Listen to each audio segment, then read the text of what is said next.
ఏరా, ఈ మధ్య నైట్ స్టడీల తర్వాత లేట్ అవుతుందంట ఇంటికి వెళ్ళడానికి. వీలుంటే రాత్రంతా తనతోనే ఉండాలనిపిస్తోంది తెలుసా. ఆ, ఇంకేమనిపిస్తుంది?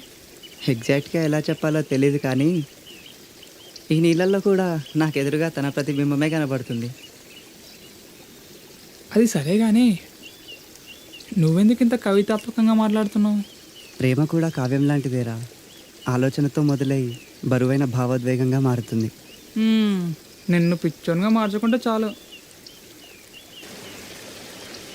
ఇంకేంట్రా ఊర్లో విశేషాలు?